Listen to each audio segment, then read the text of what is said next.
Hey, how you doing? Hey, I'm okay. Sorry for the delay. I had a little trouble getting the URL to work, but it's all good now. Yeah, it's okay. Thank you so much for taking out the time to stop by on the platform. I really appreciate the work that you're doing. Same to you. Thanks for including me in what you're doing. It's an honor. It's an honor. For the viewers who may not recognize you, let them know what your name is and definitely where you're from. My name is Jessica Gordon Nembhard. I'm a professor at John Jay College, part of City University of New York.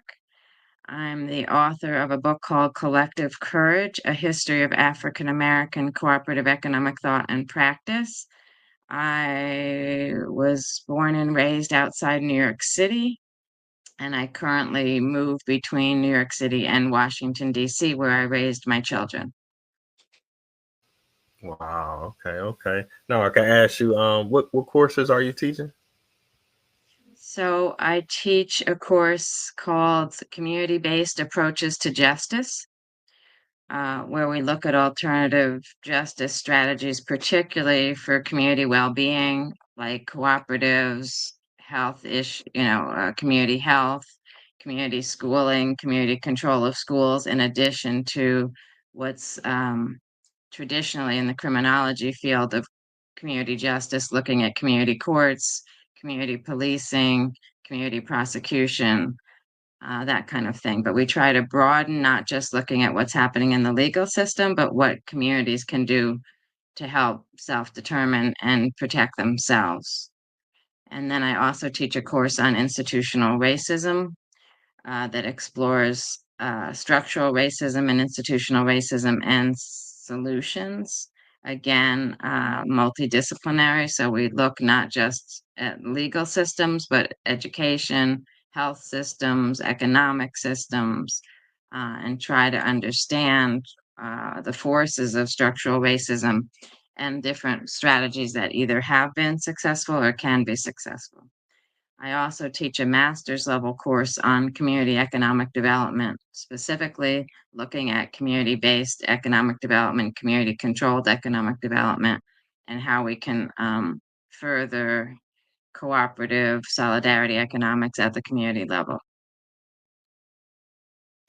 Wow. Okay. These sound like some very empowering courses. People take I these hope and so. come out different. I, I Change hope so. lives. Okay.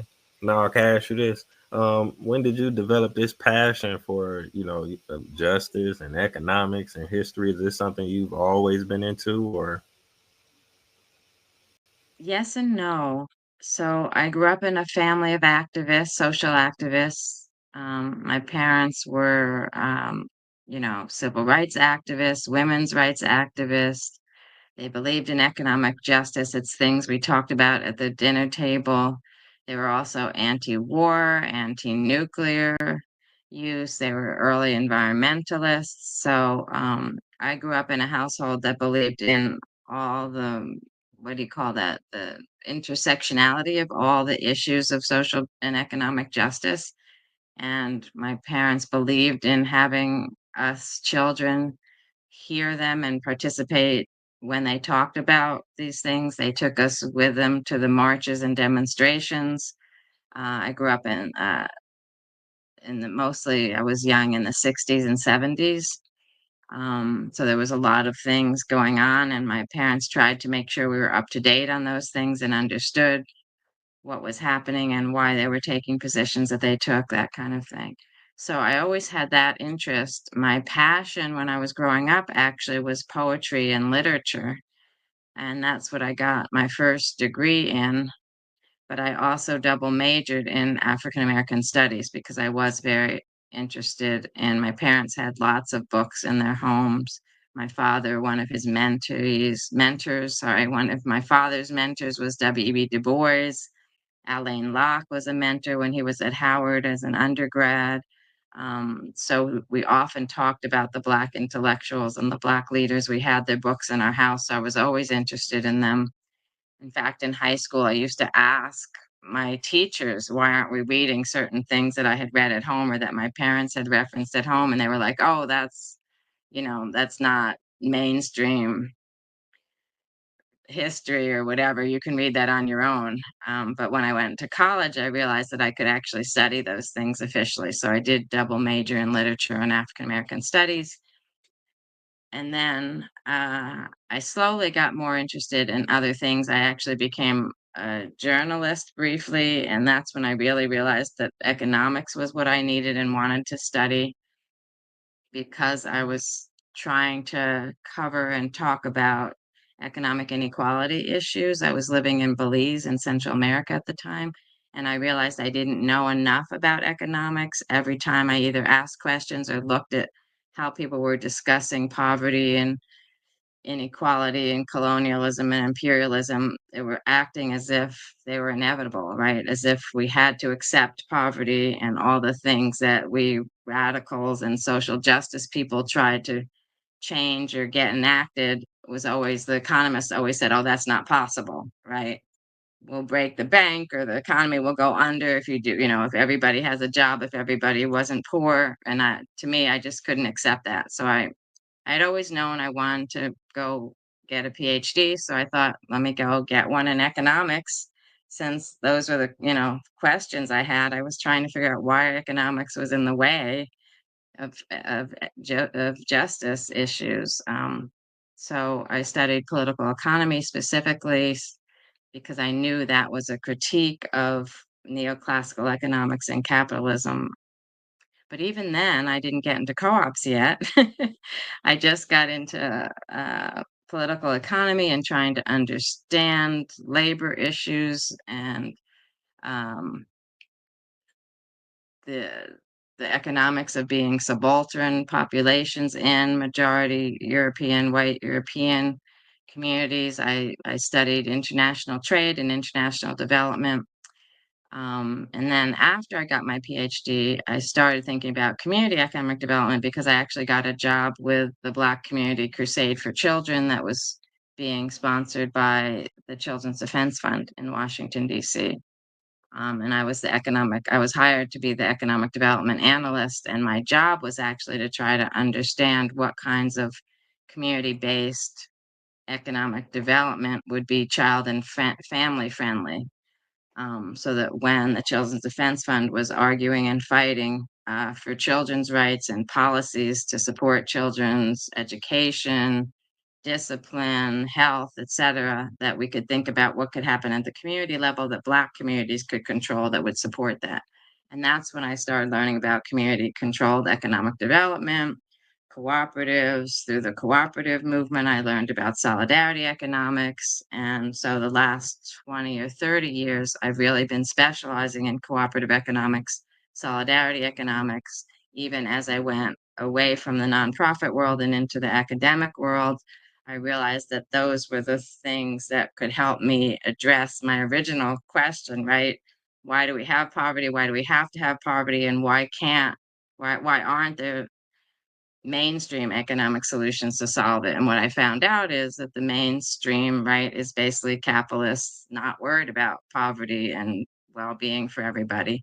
But solidarity economics, cooperative economics, those kinds of studies and practices are what's helping people to take control over their own economic lives in ways that make sense for us as social beings, as human beings, to do things for the common good so that everybody prospers.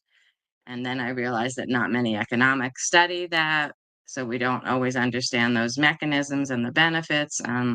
So I took it upon myself to start to listen to the people who were practicing these or trying to practice these things, find out what else they needed to know, what else did we need to know in this area.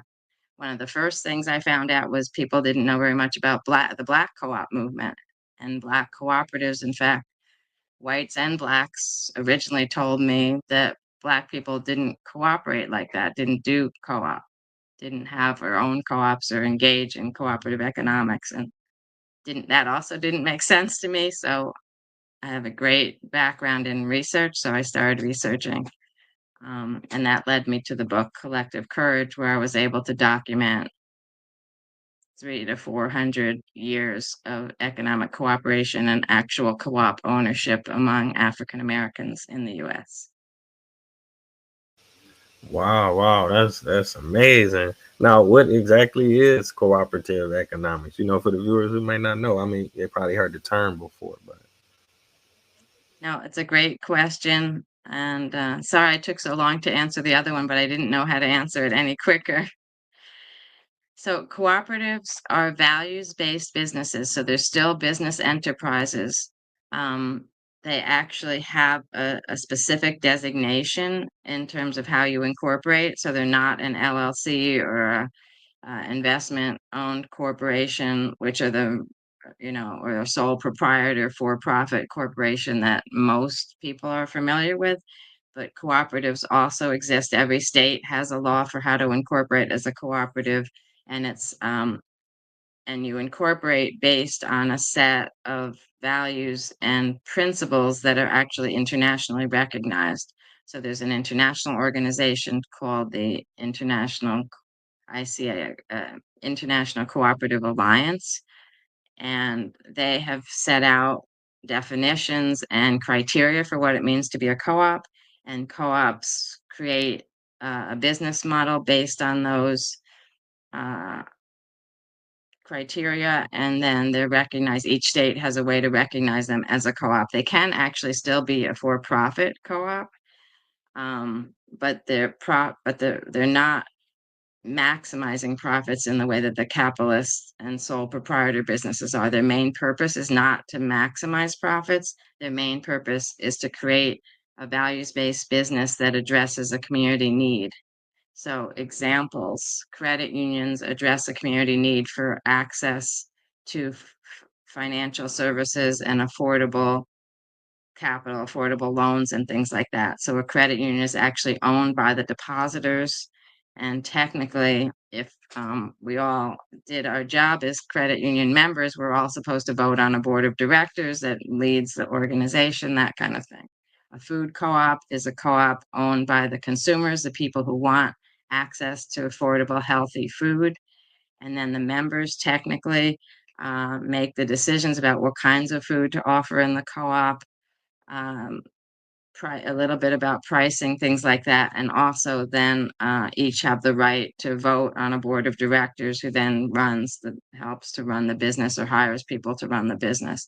We've got electric co-ops, especially in rural areas where capitalists refuse to electrify because the clients are so far apart in a rural area, the capitalists can't make enough profit off of each electrical line.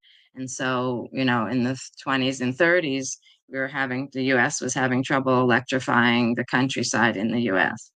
And the federal government actually authorized electric co-ops, because that way the people who needed the electricity could come together and form an electric company to satisfy their needs. They wouldn't have to worry so much about how much profit, more about making sure that everybody had access to electricity and the lines went to those places, and that they could afford it.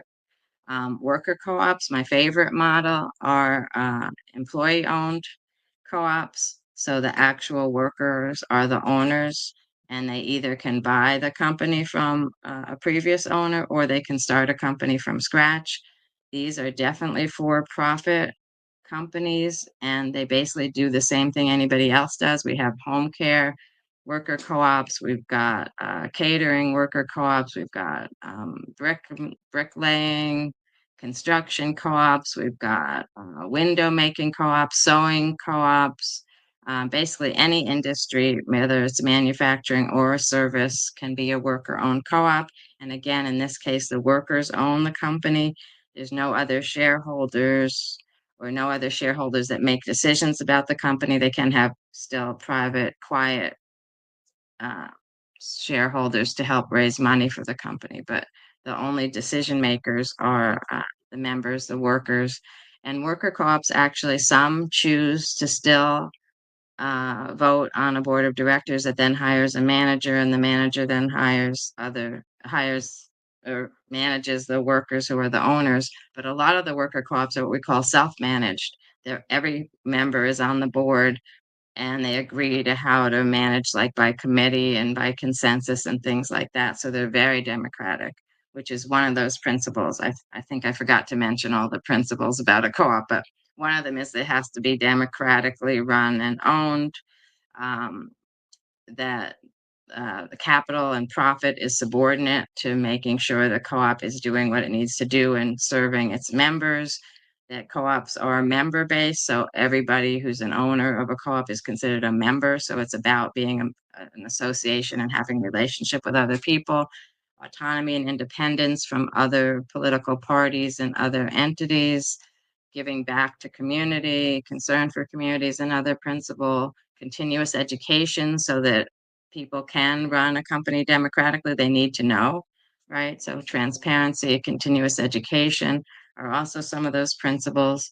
Um, and that one person, one vote instead of one share, one vote, which is kind of the main part of the democracy. So instead of how much money or how much money you put in or invested into the business, it's about each person having an equal vote.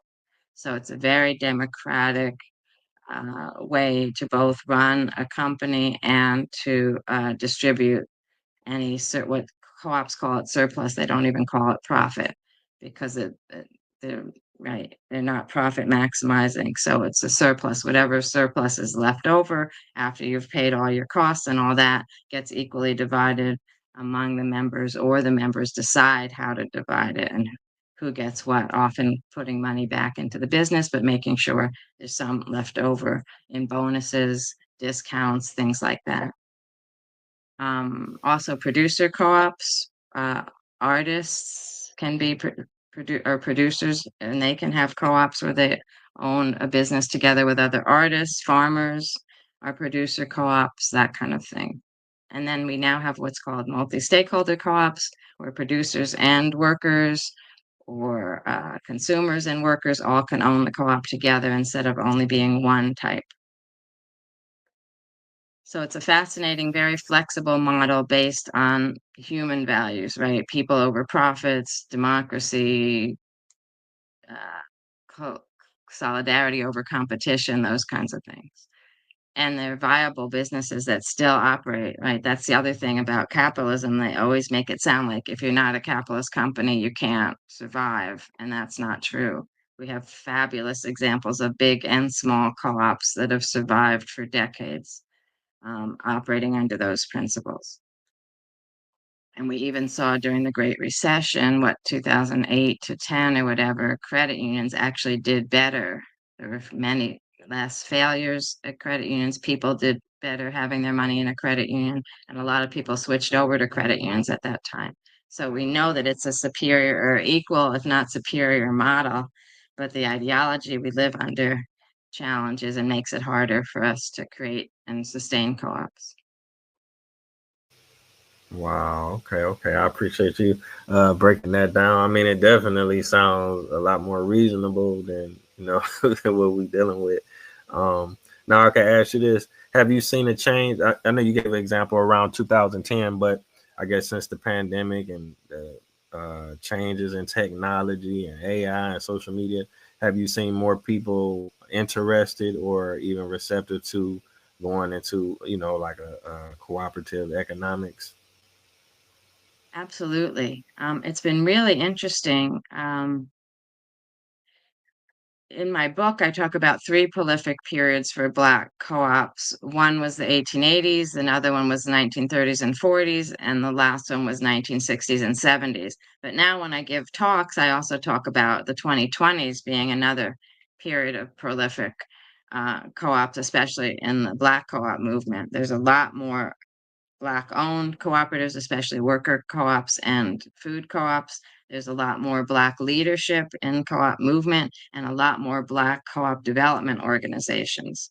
Um, so much so that, my book came out in 2014, but last year in 2024, my publisher put out a 10th anniversary edition because it was still selling so well. So there's been just incredible interest in that information and that knowledge, which I think has also helped to fuel um, the activity that's going on because people have the knowledge. We've done this before. This is how we've done these kinds of things, why we've done it.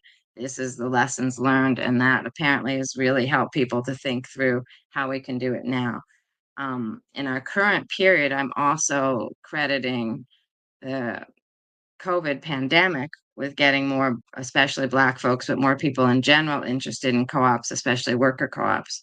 Because one of the things I think, especially those frontline workers, the ones that were called frontline workers, right, realized is that, yeah, maybe they were considered frontline workers, so they had to be on the job all the time during COVID, right?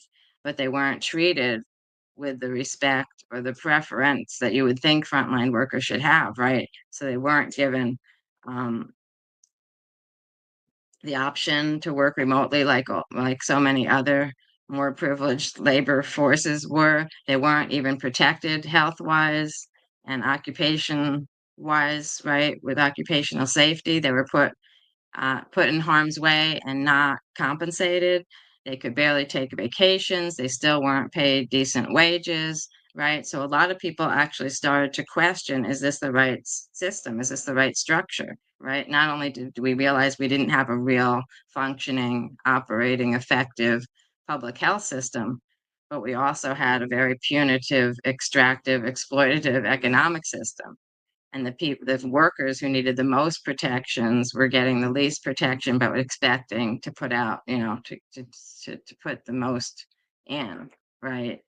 And so I think a lot of people, we also found that worker-owned co-ops actually were surviving the crisis better because they had more flexibility about how to make decisions that still protected workers and allowed them to stay in business. So a lot of people, I think, started watching that. We also had a lot more mutual aid happening because remember, things were shutting down. You couldn't even get some groceries or some products and things like that. Some people didn't have work anymore, and so a lot more groups were actually pooling money, pooling resources, and sharing them around, which is the basis for cooperative economics.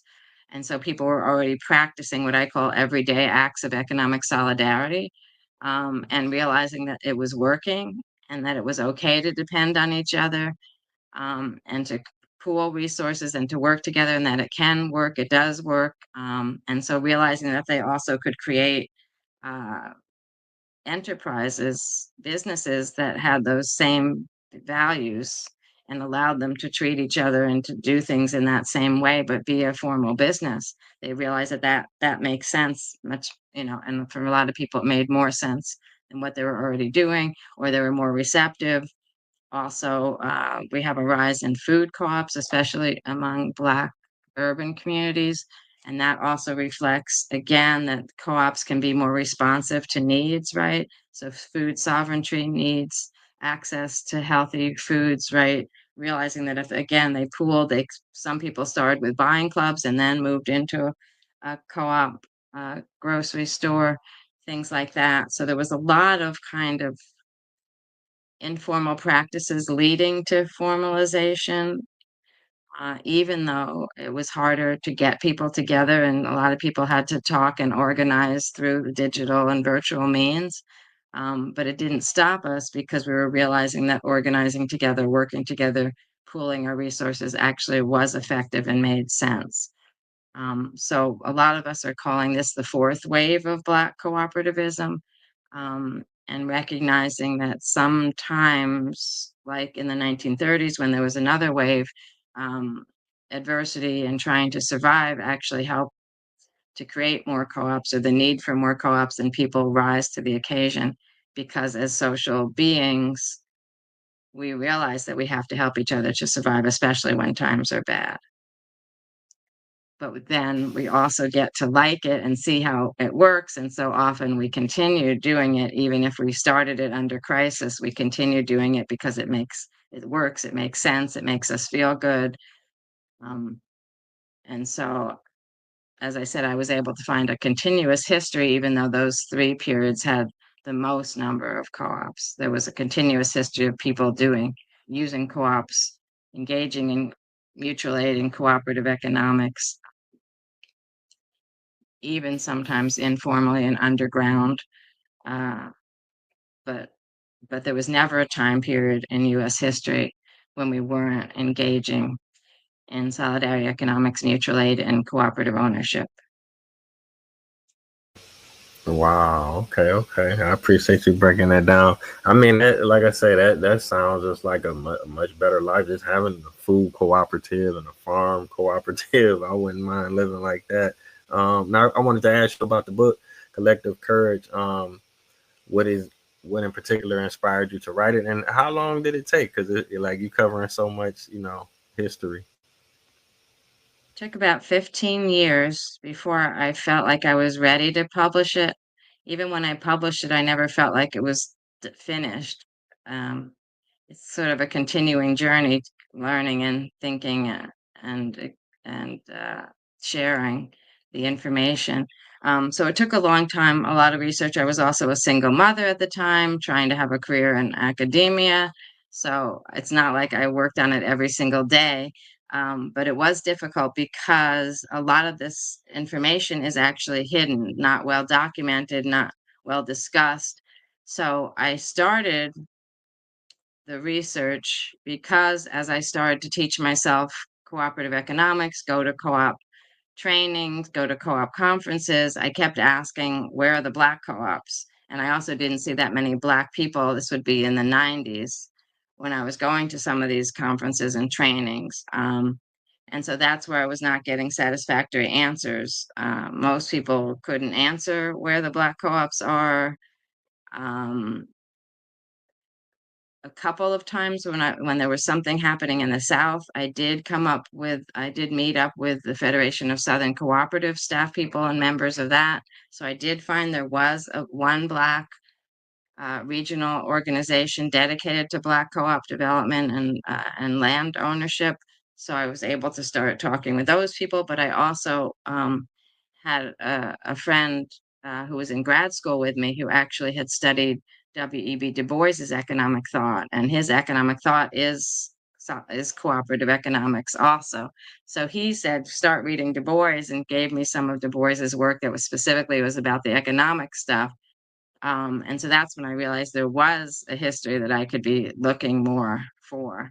And I was able to actually start with Du Bois's Crisis magazine. He was editor for like 30 years in the early to mid 1900s. And I thought, okay, so if he writes about co-ops being an important strategy for Black folks, he probably covered some co-ops in the crisis, right?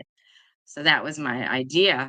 Um, I was able to get a research assistant to help me who went through all the microfiche, looking at all the past issues of the crisis, looking for key words that I gave him about cooperation, co-ops, that kind of thing. And he was able to find me 7 articles, which also got me started, 7 different co-op ventures.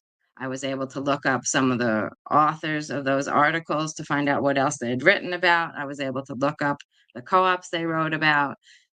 Once I found one author and one co-op, I found other things the author wrote about in other journals about co-ops. I found other co-ops because most of the co-ops talked about learning the model from a different co-op and things like that. So it's what they call the snowball effect. Once I found one thing, I was able to find 2 other things. Then I found 3 other things there, 2 other people. I started reading famous Black folks' autobiographies because it was becoming very clear that by the 20th century, most of our Black leaders had been in the co-op movement or were supporting co-ops in some way, even though, again, we never hear about that part of them. We only hear about their civil rights work. But when I read their autobiographies, I would find a paragraph, a page, a half a chapter about what they did in the co-op movement. And so I was able to go from there. And they also named some co-ops. Um, I found some, and then people who heard that I was doing this started giving me ideas, right? So somebody, I don't even remember who it was, said, oh, Ella Jo Baker was involved in co-ops. I went to the Schomburg in New York City and looked up her papers there. So I spent hours looking through files and folders and reading about her involvement in the Young Negroes Cooperative League. Someone else, another colleague said, "Oh, I was writing about Nannie Helen Burroughs in Washington, D.C." And she said, "Oh, I just came across that Nannie Helen Burroughs co-founded a co-op. You should, you know." So then I went to the Library of Congress and read through all the Nannie Helen Burroughs papers.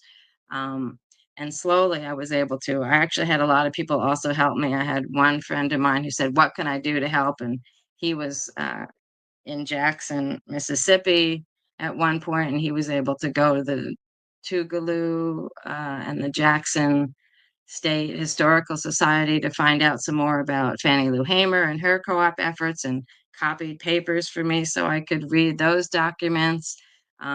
Another friend had written about the women in the Brotherhood of Sleeping Car Porters, and she was like, "Oh, they were doing co-ops." So she led me to the Chicago Historical Society and I think it's the Branford Library at UC Berkeley, which has the papers for the Brotherhood of Sleeping Car Porters. And I was able to see how the Ladies Auxiliary was heavily involved in co-op development, and even A. Philip Randolph himself.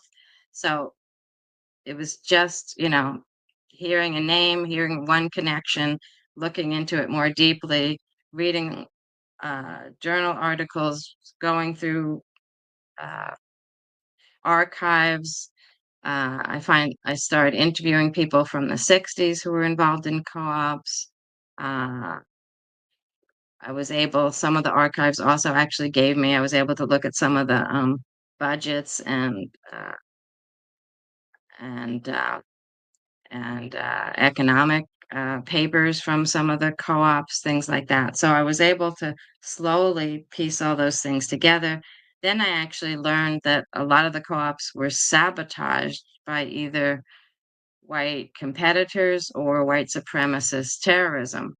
And so I realized that partly why it was so hard to find out about these things is because often people didn't pass on the knowledge. Like I found out that families, like the parents, didn't tell their children that the grocery store they used was a co op because they were afraid to use the word. Because if the kid said to somebody outside the family, "Oh, yeah, we're in a co op," then it might, bring too much attention to the co-op, and the people who are against it might sabotage it, that kind of thing. So I also realized that that's why I think somewhere in the beginning of my book, I say it's a strong but hidden history. Because even though we all practiced it, a lot of people that I started talking to after I would tell them the stories, they would say, "Oh, yeah, my family was involved in something like that, but we didn't call it a co op."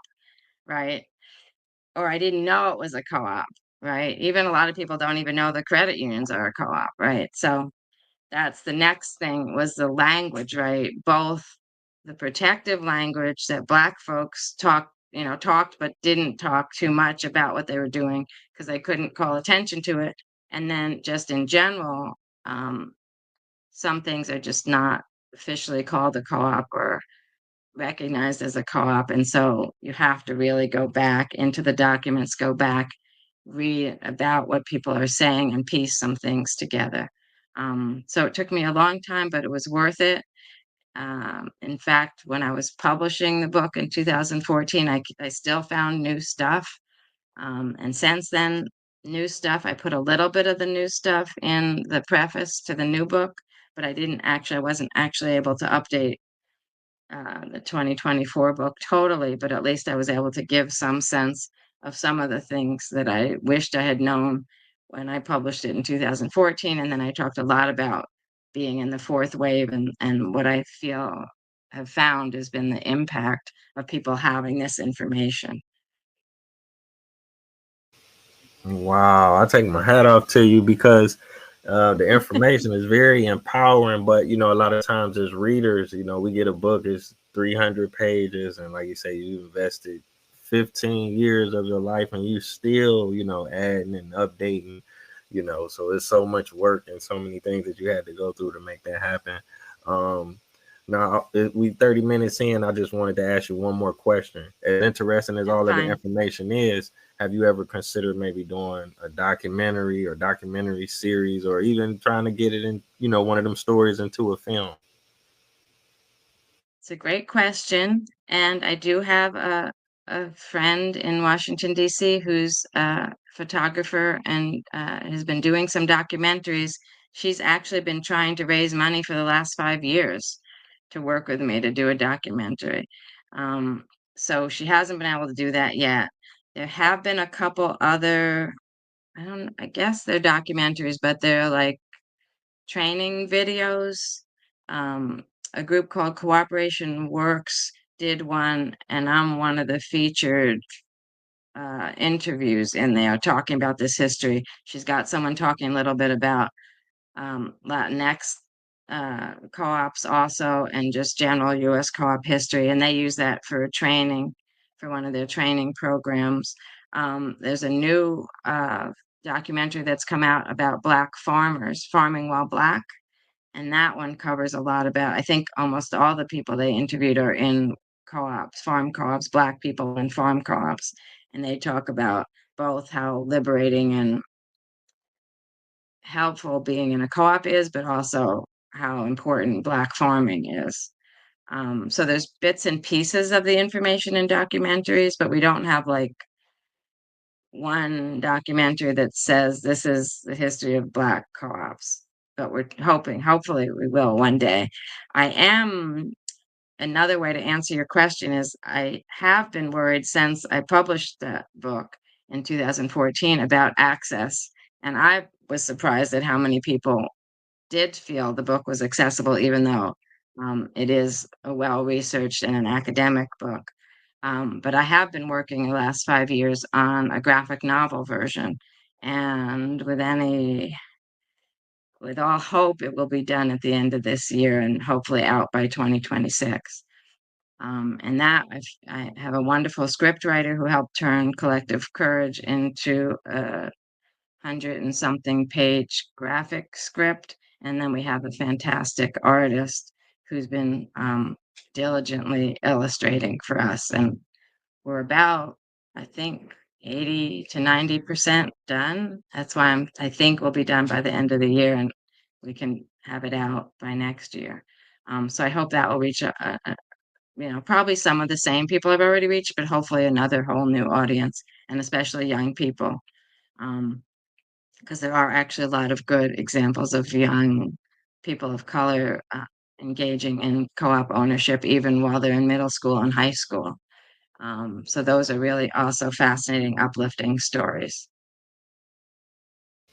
Wow. Okay. Definitely. I look forward to the work that you have coming in the future. And I appreciate the work that you've already done. So for the viewers, if they want to keep up with what you're doing, they want to get the book, what's the best way for them to do that? Is it social media, website, or? Oh my gosh, I am an old lady, so I'm not on social media and I don't really have my own website, but I do have one group that tries to keep up with my stuff. Grassroots Economic Organizing. Our website is www.geo.coop. So Grassroots Economic Organizing.coop, but GEO, it's just the geo.coop. So I want to thank you again so much for taking out the time to stop by on this platform. You shared a wealth of information. You're doing some amazing work. And, like I said again, I definitely look forward to the future projects that you have. Well, thanks. I really appreciate that you've been interested and your questions were great and easy to answer. So I really appreciate that. It's been a pleasure talking with you. Thanks All so right. much. Take care and be safe out there. You too. Bye bye.